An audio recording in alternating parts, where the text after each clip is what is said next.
Bonjour à tous, voilà, je vous avais dit que je ne savais pas s'il y aurait une vidéo pour le démontage des arbres à cames et le réglage des soupapes ou pas.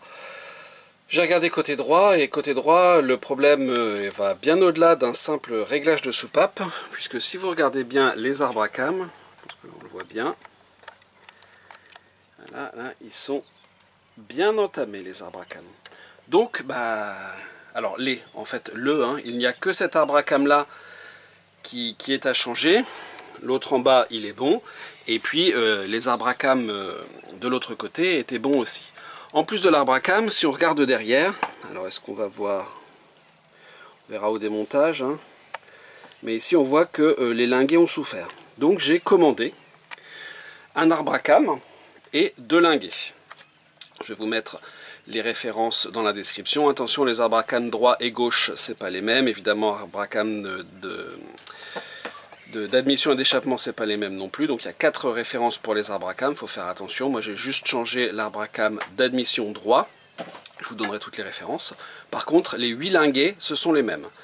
Un arbre à cames, donc moi je l'ai payé 327 € l'arbre à cames. C'est cher, mais bon, c'est pas déconnant.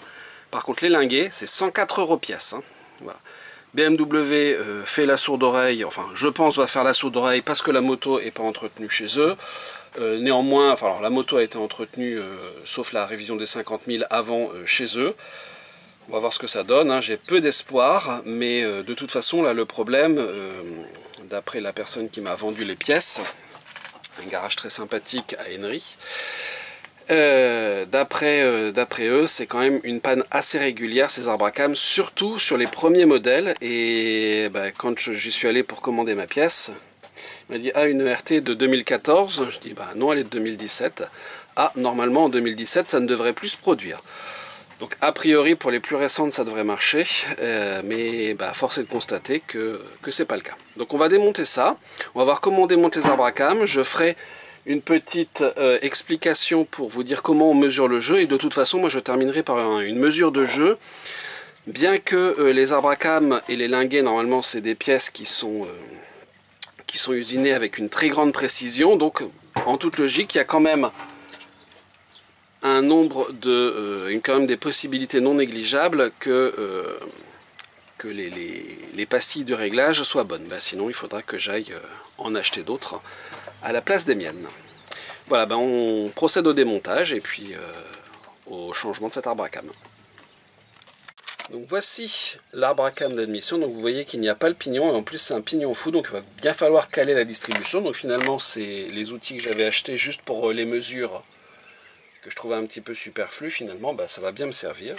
Voici un des 8 linguets, donc moi je vais en changer que 2. Voilà. J'ai oublié de préciser que BMW préconise, en cas d'un arbre à cames de bouffée, de changer les 4 arbres à cames et les 8 linguets. Donc c'est un coût de 2000 €. Là j'en ai eu pour 530 € et quelques, ce qui est déjà pas admissible à mon avis pour une moto de ce prix et de ce kilométrage, puisqu'elle a juste 60 000. Et bon, on va voir ce qu'ils me disent. J'ai fait une réclamation au service client. On va voir si ça porte ses fruits ou pas. Je vous tiendrai au courant. Donc la première des choses que je vais faire, alors normalement il y a un outil pour caler le vilebrequin que je n'ai pas, donc on va faire sans, mais c'est pas très grave. En fait je vais marquer ici les pignons et je vais retirer les arbres à cames. Et quand je vais remonter, là je ferai par contre bien attention avec cet outil là que vous avez déjà vu, pour bien tout caler. Bon, normalement on peut là aussi, je pense, s'en passer en étant bien rigoureux, parce qu'il suffit que les deux, avec un réglé usiné, là on peut vérifier que les deux mes plats sont bien alignés, ce qui doit suffire. Mais bon, la distribution on rigole pas avec, donc je vais faire bien attention à ça. Donc la première des choses à faire, avec un feutre, je vais marquer. Alors avec un feutre, en espérant qu'il fonctionne. Ça marche moyen quand même. Alors, normalement c'est un feutre qui est censé écrire sur le métal. Hein. Évidemment j'ai dégraissé avant.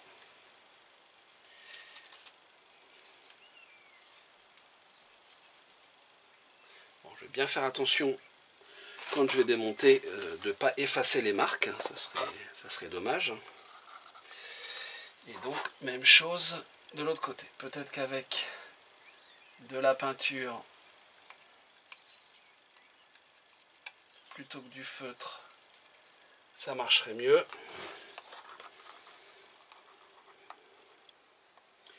Alors j'avais un truc de peinture qui est censé fonctionner, mais je ne le retrouve pas, donc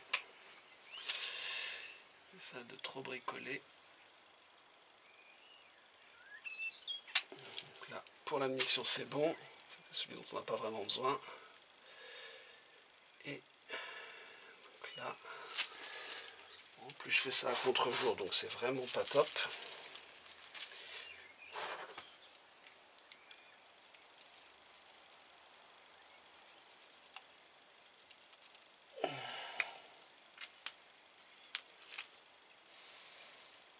Ça marche vraiment pas, je vais chercher ma peinture. Voilà, donc j'ai réussi à marquer une dent du pignon d'arbre à cames et deux dents du pignon intermédiaire. Même chose, alors ça se voit moins, mais même chose, donc là on le voit bien pour l'admission. Là on le voit bien pour l'admission et on le voit bien aussi pour l'échappement finalement. Voilà, donc il n'y a plus qu'à démonter. Donc pour démonter, Torx de 30 et vous voyez que vous avez 1, 2, 3, 4, 5, 6, 7, 8, 9 vis avec ici un petit ressort qu'il faudra bien penser à remettre au remontage. On y va. C'est pas serré très fort, hein, c'est serré à 10 Nm.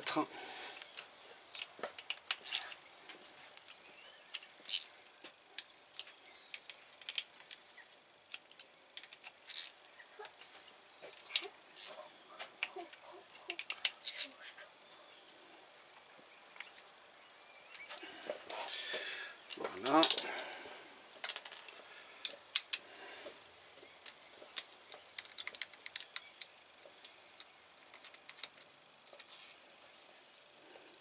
Neuf vis comme ça. Alors est-ce qu'elles sont toutes les mêmes ou pas? Ça va être la surprise. Je pense que oui. J'aurais dû regarder dans le catalogue de pièces. Pour le moment c'est les mêmes.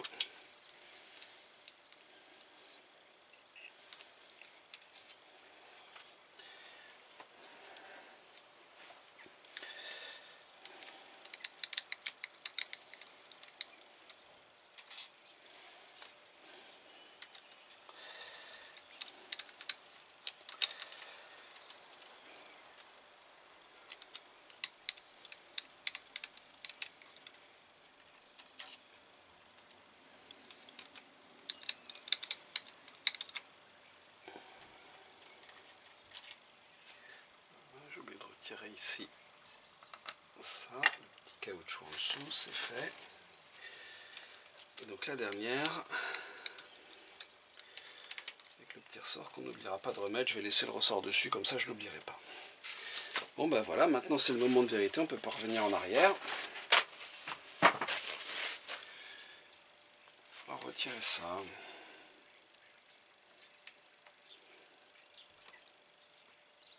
Alors ce qui est bien, c'est que ne part pas tout seul, ce qui veut dire que ça sera bien pour le remettre. En même temps, on va prendre des gants, ce qui m'évitera d'avoir les doigts pleins d'huile. Quand on a des vis comme ça, j'aime pas trop les gants. Évidemment, on ne peut pas trop faire autrement.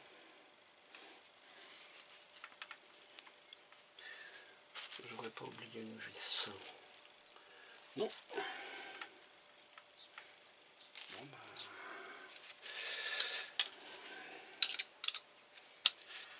Alors, est-ce qu'il y a un endroit propre où je pourrais faire levier? Un petit peu ici, peut-être. Qui dépasse légèrement. J'appuie un petit peu. Et en bas non.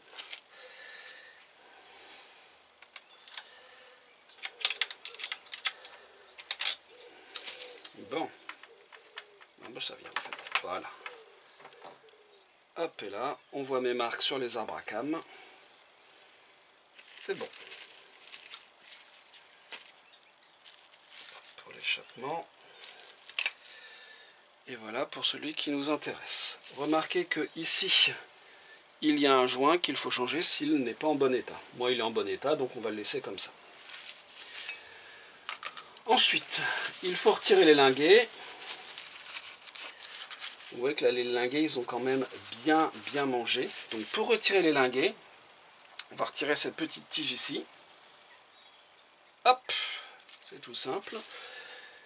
Et ensuite, il faut pousser l'axe.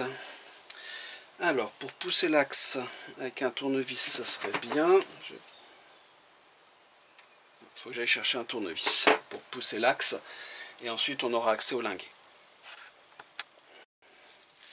Je suis bête, j'avais déjà le tournevis. Donc là, je vais pousser l'axe, tout simplement. Hop, ça se pose tout seul. Je récupère le premier linguet, qui est vraiment bien amoché. Hop. On continue à pousser.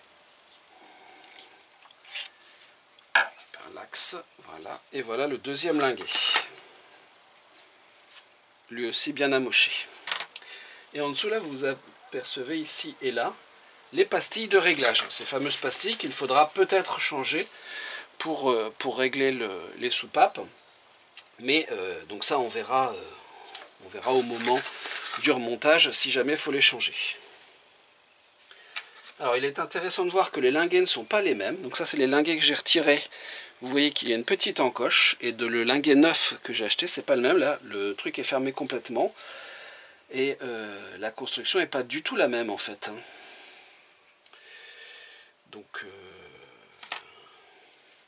Donc voilà. Alors, hop. Tac.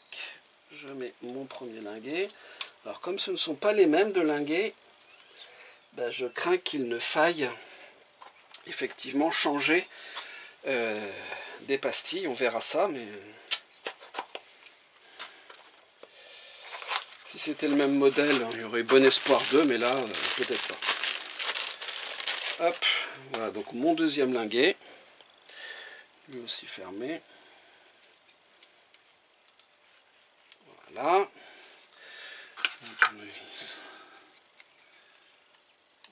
On va bien repousser tout ça, parce que bien sûr, il faut que ça coïncide avec la petite tige. Voilà, donc là la petite tige est rentrée comme en bas.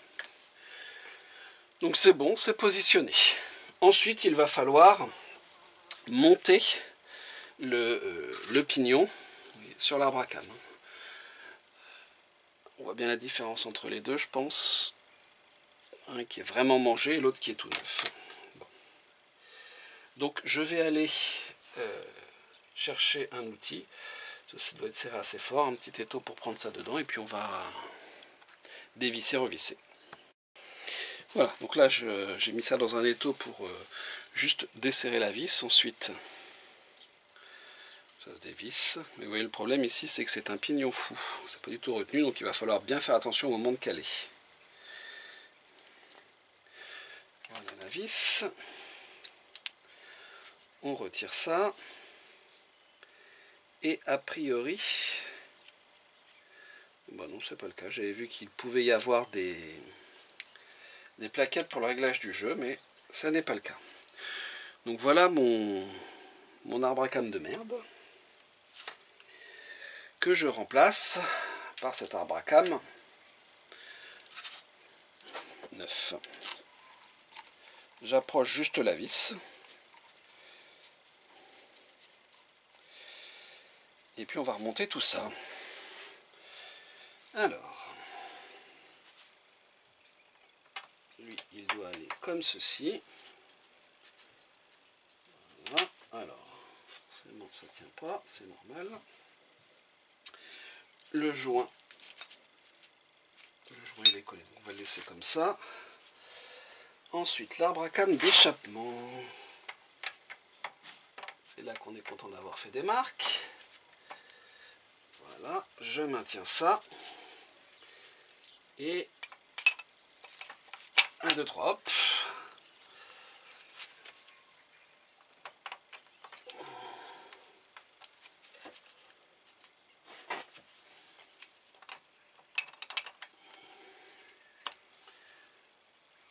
Voilà, je vérifie mes marques. Elles sont bonnes. Alors évidemment, L'arbre à camelin, lui, il n'est pas bon.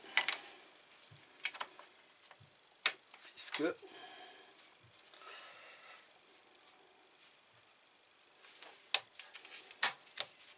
Voilà. Et là, a priori, c'est calé. Donc, je resserrerai la vis là après. Pour le moment, je vais remonter toutes mes vis ici pour mesurer le jeu. Alors, avec un petit peu de chance, ça sera bon. Donc, je vais quand même tout bien remonter proprement aux bons endroits.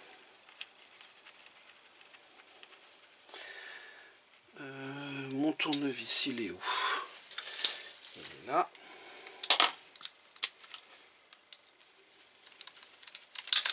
Donc ça, c'est à serrer avec un couple de 10 Nm. Donc on va serrer à 10 Nm.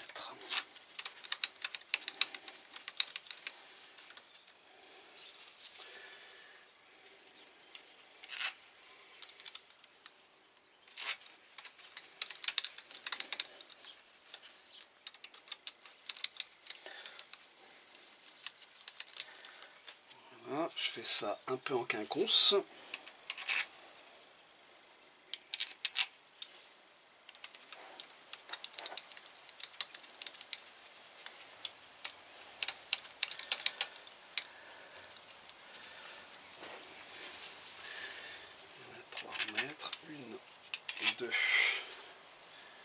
Et 3.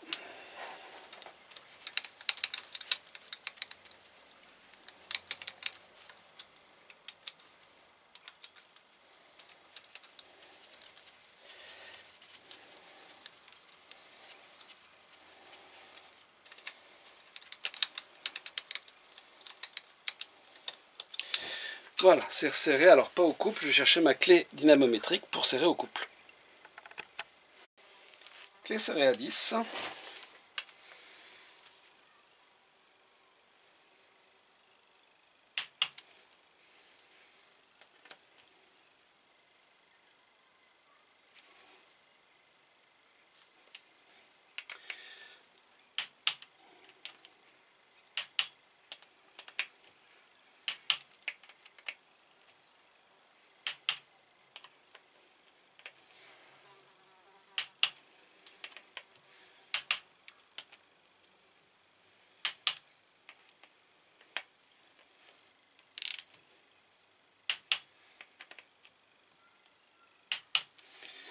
Et voilà, maintenant on va pouvoir prendre les mesures.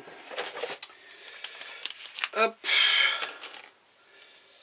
Alors, à l'admission, on doit avoir de mémoire entre 0,10 et 0,17 ou entre 0,15 et 0,17. Est-ce que la 0,10 passe?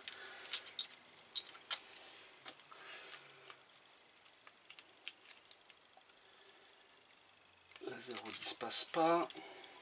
Et ici, non plus. Youpi. Et bon, je vais aller chercher les spécifications parce que j'ai un trou et je ne veux pas faire de bêtises. Donc c'était bien ça, entre 0,10 et 0,17, je me rappelais bien pour l'admission. Donc là, moi, ma cale de 0,10 passe pas, je vais la revérifier, mais elle passe pas.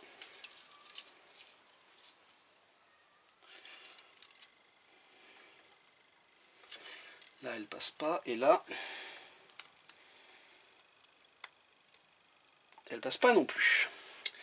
Et à l'échappement, c'est 0,34, 0,41. Donc je crois que j'ai 0,35. J'ai 0,35, on va voir la 0,35.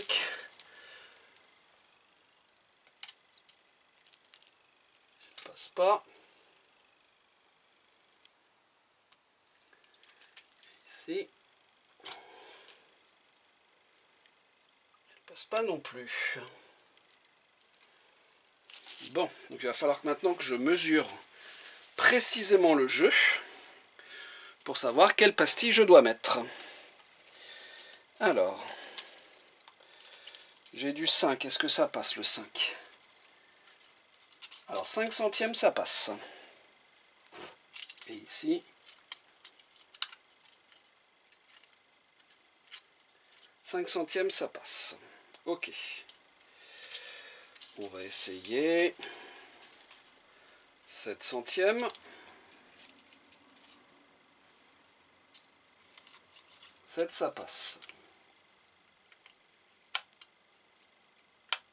Ici ça passe pas, donc je pense qu'on a 6 centièmes. Est-ce que j'ai 6? Oui. C'est bien d'être équipé. 6 centièmes, ça passe.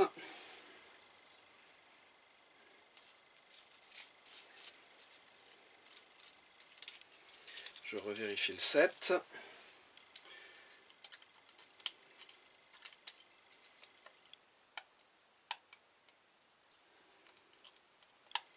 Bon, ça passe pas. Donc je vais noter tout ça. Hop, hop, hop. Donc là on a 0, 0,6. L'autre côté, donc on a dit que 7 ça passait. Sans problème.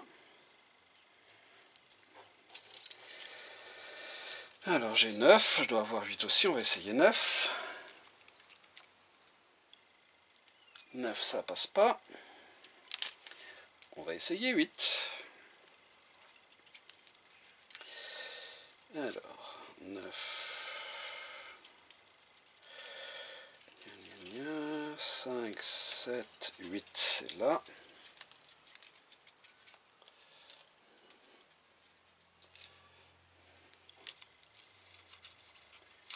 8 ça passe. Je réessaye 9. C'est bizarre que le 9 il passe pas du tout alors que le 8 il passe même pas gras, il passe large.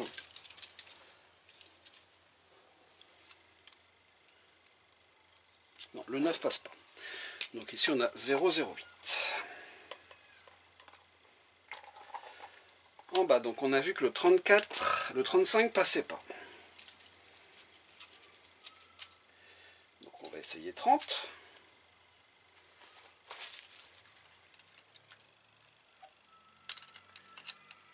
Le 30, il passe gras ici.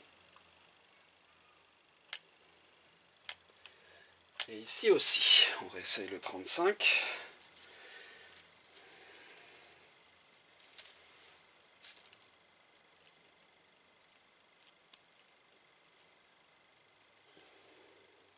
Le 35 passe pas.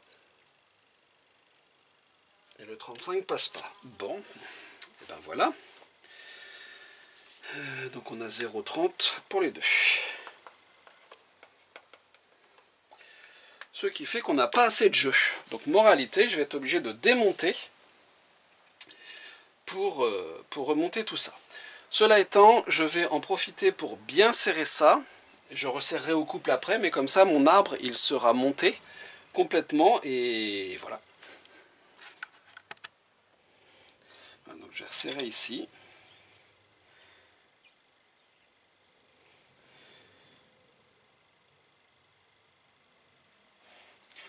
Même si au maximum que je peux là pour éviter que le pignon bouge. Puis après dans les taux je resserrerai au couple prescrit qui est de 65 Nm. J'ai peur d'aller plus loin, je ne veux pas casser l'outil qui est là. Voilà, on resserrera plus tard au couple de toute façon. Avec les clés dynamométriques normales, je ne vois pas comment on peut venir serrer ici au bon couple sans avoir retiré ça. Ça me paraît compliqué. Bon. Et ben on va redémonter tout ça.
faut essayer de tout retirer d'un coup. Parce que sinon, si ça se met de travers, c'est beaucoup plus compliqué.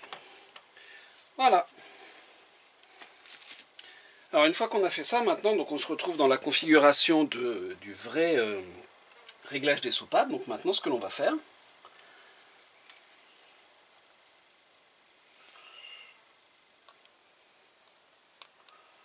c'est qu'il va falloir venir retirer ici les pastilles de réglage. Alors les pastilles de réglage, elles sont un peu aspirées en fait par l'huile. Peut-être qu'avec un aimant, ça y est, c'est bon, j'en ai une. On va la nettoyer pour voir la taille.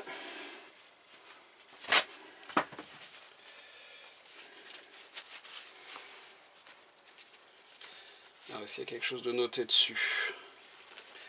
Ça n'a pas l'air. Donc on la mesurera après.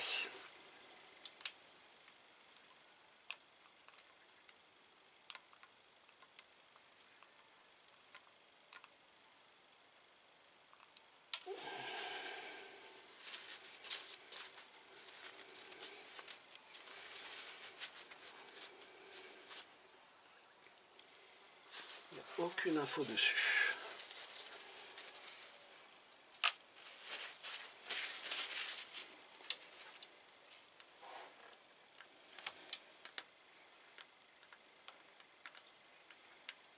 Celle-là, elle vient toute seule.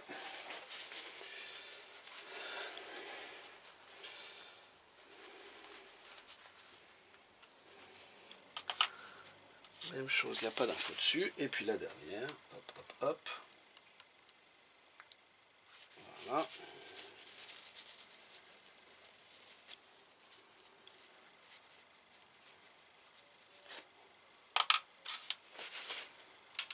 Et on referme ça.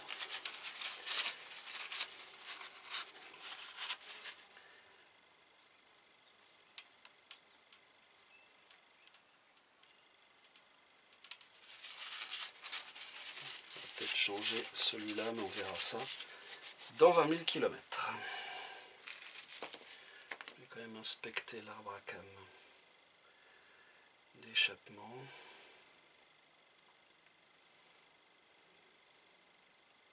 Non, il n'a rien. Ok, donc maintenant je vais chercher de quoi mesurer mes pastilles. Alors, pour mesurer mes pastilles, j'utilise un micromètre. Je coince la pastille ici dans le micromètre, on lit. Donc celle-là, elle fait 2,24.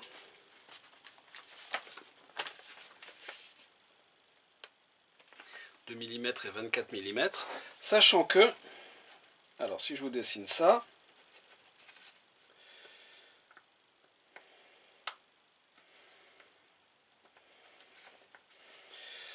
donc là, je fais un petit dessin.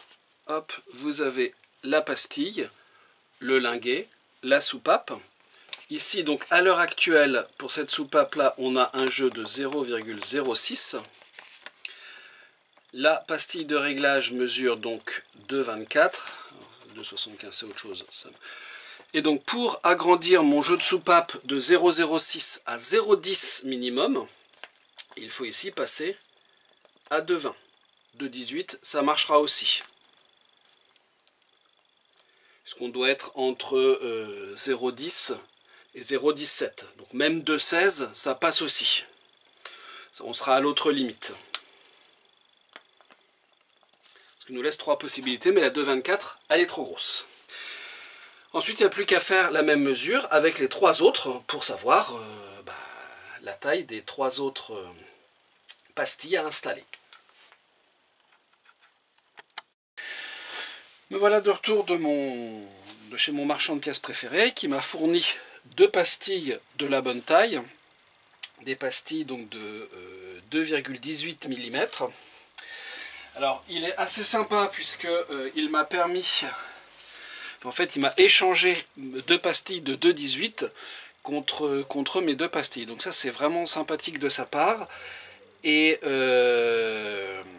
c'est pas tous les garages qui font ça. Donc sinon je sais pas du tout le prix que ça coûte, mais je regarderai avant de publier la vidéo. Donc là je vais mettre les nouvelles pastilles.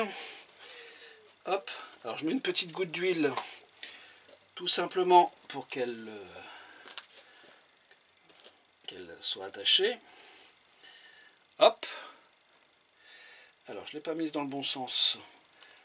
Pas de sens vraiment. Je sais pas si on peut. Bon, on va mettre comme ça. En voilà une. Et puis on va faire la même chose pour la deuxième. Petite goutte d'huile. Hop. Et puis on met donc l'autre pastille. Donc j'ai mis 2 pastilles de 2,18. C'est ce que j'avais calculé et ça doit fonctionner. Ensuite, je vais remonter mes arbres à cames. Et puis ça sera bon. Alors le nouvel arbre à cames, lui, pour le remonter, alors je ne l'avais pas fait tout à l'heure quand j'ai pris la mesure, mais ça n'a aucune espèce d'importance à ce moment-là. Par contre, maintenant qu'il va être destiné à tourner dans son logement, donc vous voyez qu'il va venir se placer comme ça, enfin pas exactement, parce que là je ne l'ai pas du tout calé, mais donc là et là, il va frotter en fait contre le métal. Donc je vais badigeonner là aussi d'huile. Voilà. Tant qu'à faire, on va en mettre là aussi. Et puis sur l'arbre lui-même, je badigeonne aussi. Grossièrement, hein. L'idée c'est que quand ça va tourner, ça ne tourne pas à sec. Même si avec la pression de l'huile, c'est assez vite rempli, autant qu'il n'y ait pas du tout de moment où ça tourne à sec. Je vais faire la même chose pour l'autre arbre à cames. Hop, alors lui il était déjà mouillé, mais enfin mouillé, déjà de l'huile dessus, hein. J'en remets, et puis je vais replacer mes arbres, puis on va vérifier que tout est bien calé. Donc là, hop, avec ma petite goutte de peinture, voilà, il est bon et il m'a l'air de tenir. L'autre, tant qu'à faire, je vais pas remettre le casser. L'autre, hop, voilà. Et donc, on vient remettre à l'endroit si possible le support. Et maintenant, il ne va plus y avoir qu'à revisser. Alors évidemment, j'ai fait attention que le joint soit en bon état. Donc on va revisser définitivement, je l'espère, les vis au couple prescrit donc de 10 Nm, en faisant attention à celle-là avec le petit ressort qui doit aller ici. Donc, je vais tout approcher et puis après un petit coup de clé dynamométrique, mais avant de passer le coup de clé dynamométrique, alors je devrais peut-être le faire tout de suite, remarquez, si jamais il faut redémonter, j'aurais remonté moins de choses. Alors, et c'est là qu'on se rend compte qu'il y a, non, il n'y a pas de décalage. L'outil se monte bien, donc je vais le laisser le temps de tout remonter. Et puis voilà. On revisse. Je crois que j'ai déjà dit 8 Nm, 8-10. Je vais tout noter sur un papier. Je vais vérifier avant de resserrer.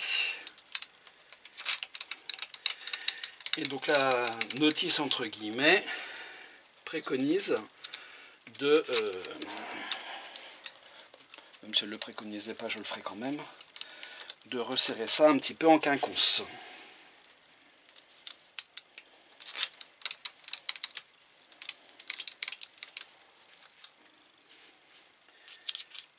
Voilà. Il ne va pas en manquer une quand même. Ah ben non, elle est là.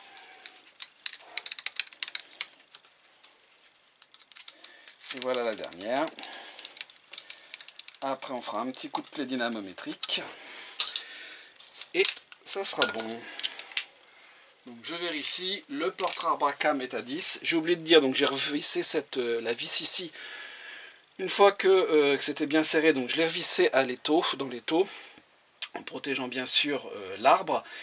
Et la vis ici, la grosse vis, se vise à 65 Nm. Donc là maintenant on est parti pour un vissage à 10.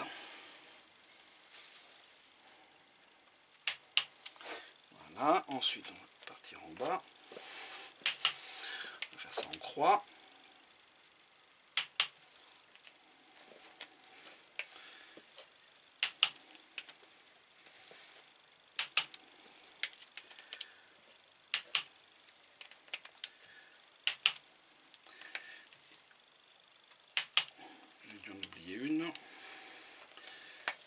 peut-être, oui.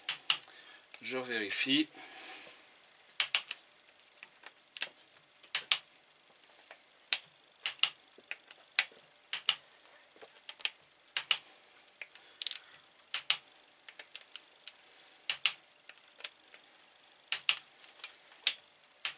Voilà, c'est bon, c'est resserré.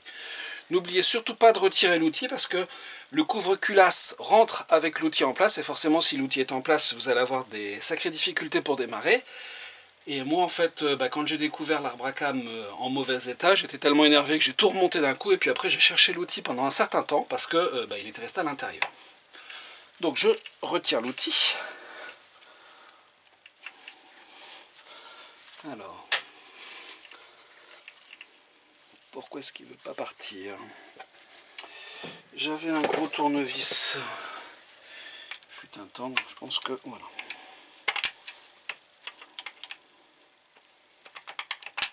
C'est parce qu'on est vraiment bien serré.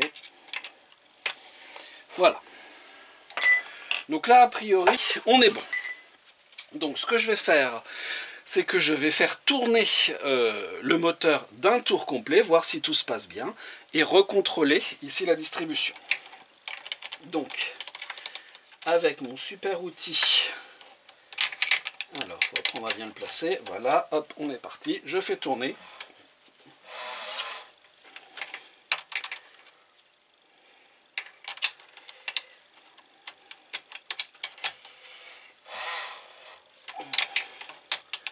De ce côté-là, finalement, ça tourne beaucoup plus facilement que de l'autre côté. Autant le faire.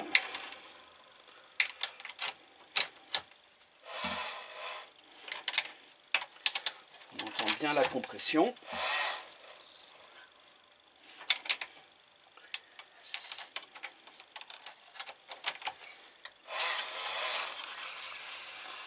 Alors, comme un idiot, à tous les coups, j'ai légèrement dépassé. Bingo, donc on va refaire un tour. Bon, si on a deux à la place d'un, c'est pas grave. C'est juste plus long.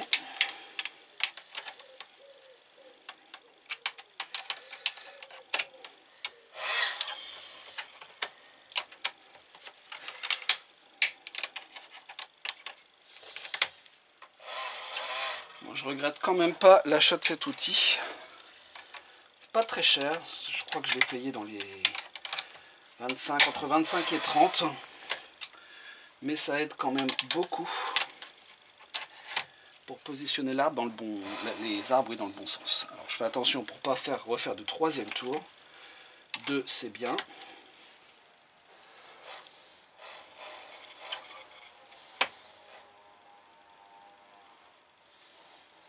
Donc là je pense qu'on est pas mal.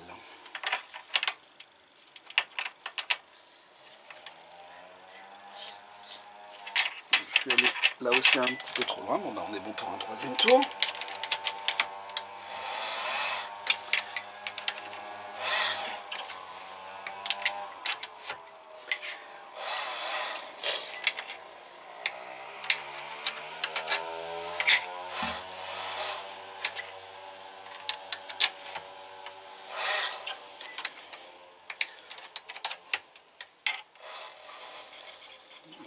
Donc là,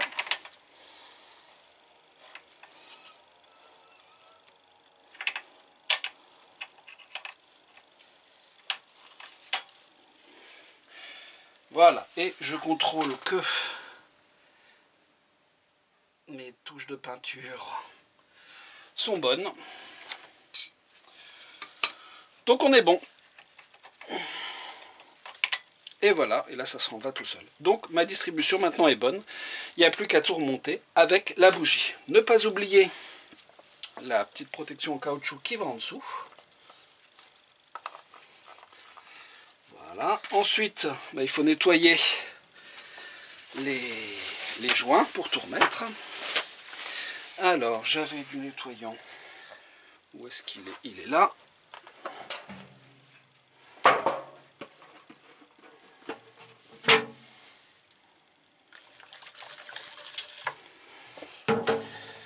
Hop.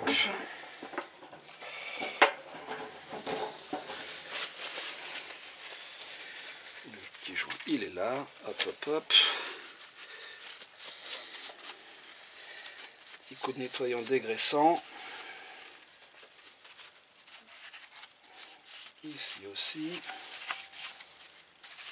Hop. A priori on est bon. Donc là le petit trou avec le petit trou. Je l'ai pas mis dans le trou. Voilà. Là c'est bon. Ensuite je dégraisse tout le pourtour du couvre-culasse.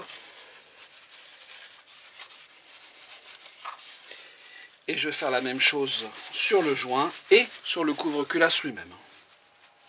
Alors remarquez que si je voulais être parfaitement rigoureux,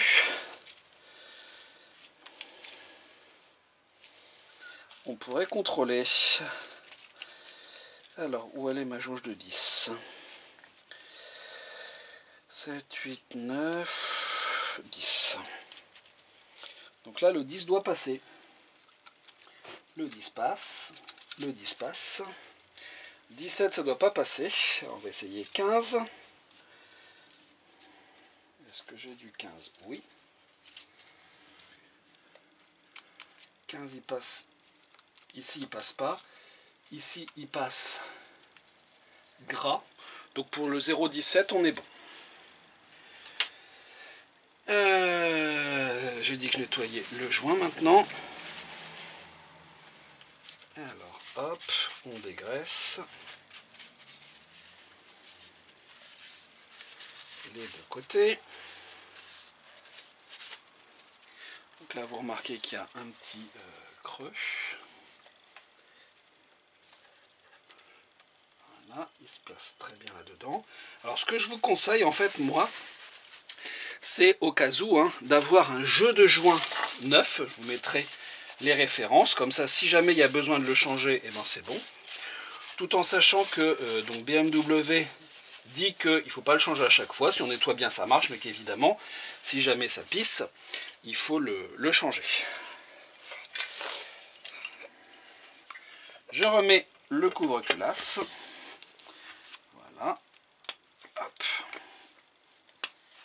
Hop. Et ces vis-là, il va falloir les visser comme les autres, à 10 Nm. Alors, j'ai dû m'en servir tout à l'heure, voilà. Hop. Donc là, c'est du Torx de 50, je le rappelle. J'avais déjà dit pour l'autre côté où on a fait que le contrôle.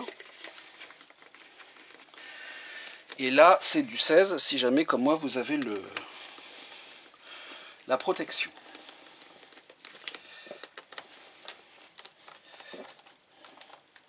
Voilà. En fait, on serre jusqu'au blocage. Hop, 16. C'est pas vraiment la peine d'aller plus loin.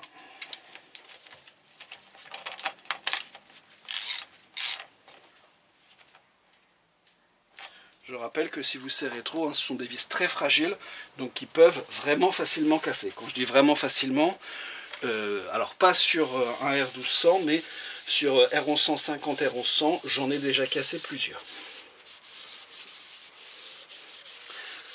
Coup de nettoyage, c'est surtout en fait pour voir après s'il y a des fuites. Normalement, comme je vais resserrer au couple, ça ne devrait pas être le cas, mais on ne sait jamais. Donc on a dit 10, ça c'est bon. Hop. Oui. Et voilà.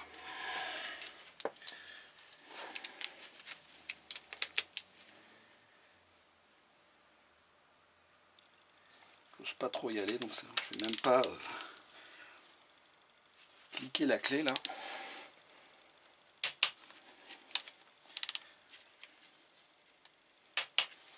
Voilà, on y est. Donc là, normalement, c'est bon. Je vais aller chercher la bougie pour la remonter. Je ne l'avais pas fait de l'autre côté puisque j'attendais de voir comment c'était de ce côté-là. Et j'ai bien fait parce que j'ai quand même eu du travail, on va dire ça comme ça. Donc, je vais chercher les bougies et puis on va les mettre.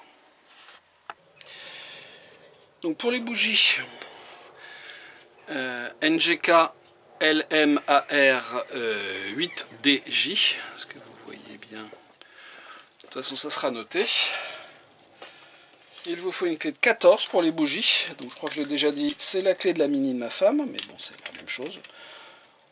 Pour les bougies, on commence à serrer à la main. Comme ça, si jamais le pas de vis n'est pas bon, ben on risque pas de foirer. Enfin, pas bon, si c'est pas bien en face, on risque pas de foirer le pas de vis. Voilà, mais ici, on peut pas faire prendre la bougie à la main parce que c'est trop loin en fait. Voilà. Là, je pense qu'on est au contact. Et le manuel dit de serrer à 12. Oups, donc un tout petit peu plus que 10. Je règle la clé à 12. Voilà. Et on va serrer. Vous voyez, c'est relativement faible, 12. Hop, c'est sorti. On remet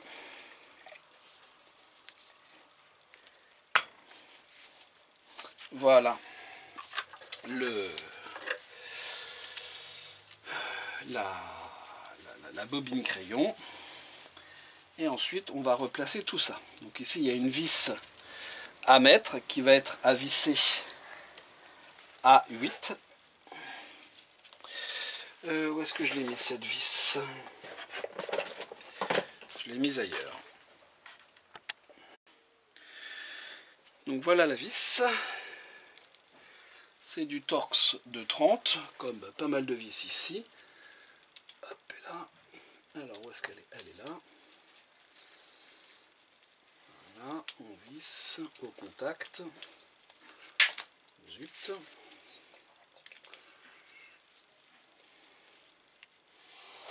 Une fois que c'est au contact, clé dynamométrique et 8 seulement.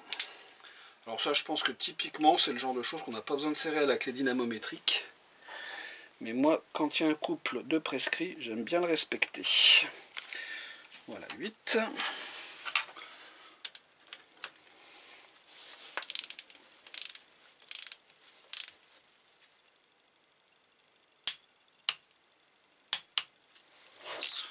Et voilà, c'est serré à 8.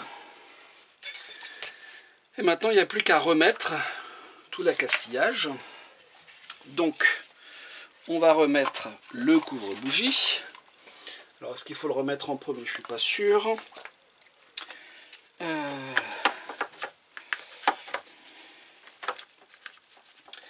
Alors ici, il faut bien faire attention. C'est un système à la noix. Voilà, donc là, on est bon. C'est bien remis dedans. Hop, la protection de l'injecteur. Bien jusqu'ici, ça marche. Alors, quel type de vis? Non, ça c'est pas ça.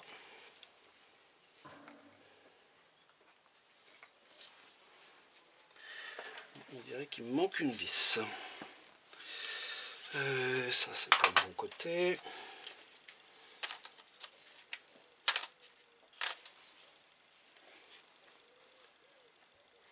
Il y a quelque chose qui clignote.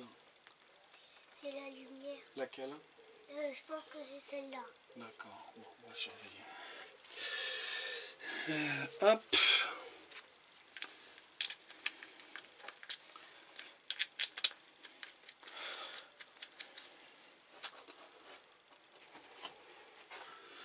Donc là, c'est du Torx 25. Il y a certainement un couple à respecter, mais alors là, ceux-là, je m'autorise à ne pas les respecter. Ça n'a pas l'air logique comme ça, hein, mais... Voilà. Ensuite, hop là. Donc, d'abord, on enfonce le capuchon où il doit aller. Et puis ensuite, on a ça. Alors, le souci, entre guillemets, qui n'est pas vraiment un souci, hein, c'est que à l'avant, voilà.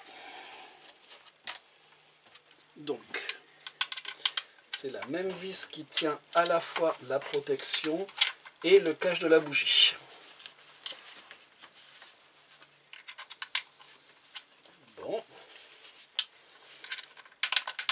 chose me dit que ça va pas être très agréable à remettre.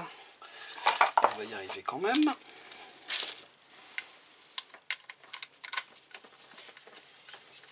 Alors espérons que ça aille bien dedans.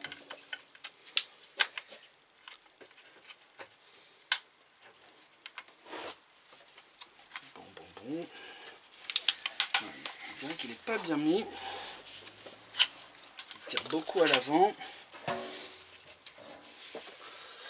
Comment se fait-ce?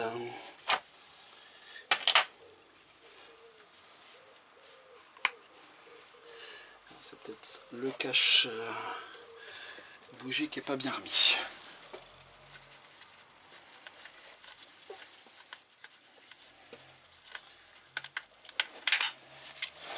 Je pense que c'est ça.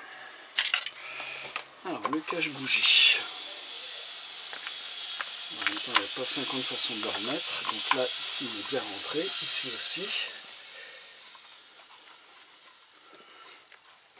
À moins que... Donc effectivement, alors c'est pas le cache-bougie qui n'était pas bien remis, c'est la protection qui doit passer sous le cache-bougie.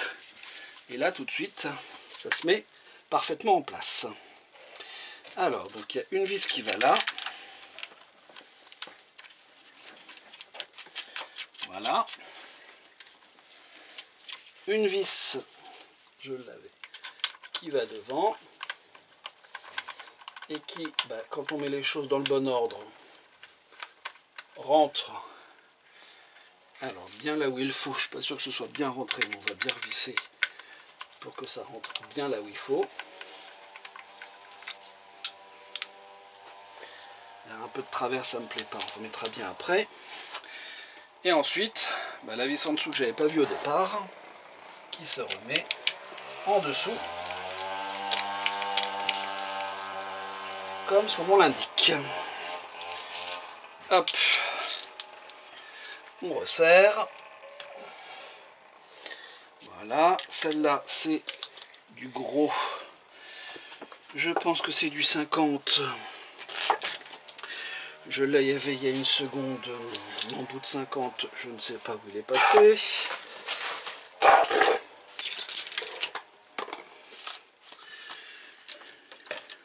Bon. De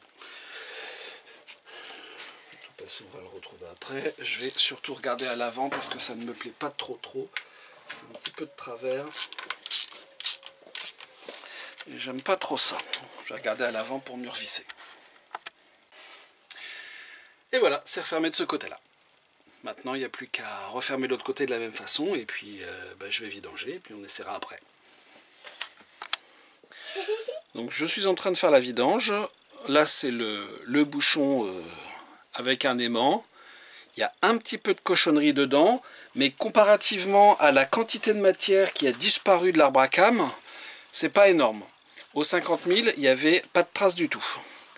Donc j'en viens à me poser la question de savoir si à la révision des 40 000 c'était pas déjà bien amoché et que si l'ancien propriétaire, alors il avait fait faire la révision chez BMW, j'ai pas eu la facture, donc est-ce que ça aurait pas été marqué sur la facture que l'arbre était déjà rongé et que ce ne soit pas forcément arrangé avec le kilométrage, j'en sais rien, ce ne sont que des hypothèses, des supputations. Ah non, il y a un peu de traces, mais vraiment pas grand chose. Et quand on voit la quantité d'épaisseur qui manque sur les arbres, puis bon, c'est de l'acier, donc ça devrait se retrouver ici. C'est bizarre, c'est vraiment bizarre. Donc voilà, c'est mon explication, peut-être que je me trompe, mais voilà. Je vais quand même mesurer après la quantité qui manque sur les arbres pour voir ça. Alors, pendant que la vidange se finit, parce que de toute façon, quand on change l'arbre à cames, il est conseillé de faire la vidange, et ça se comprend bien pour pas qu'il y ait de cochonnerie dedans. Juste, alors, j'ai déjà montré comment on faisait la vidange, mais là, vous remarquez que, petite blagounette, entre guillemets, c'est que le joint du filtre à huile est resté collé. Donc ça, faut faire bien attention, parce que si on n'y prend pas garde, en fait, on peut être amené à mettre le nouveau filtre avec le joint collé, et là c'est très embêtant. Voilà, C'était juste un petit truc comme ça en passant.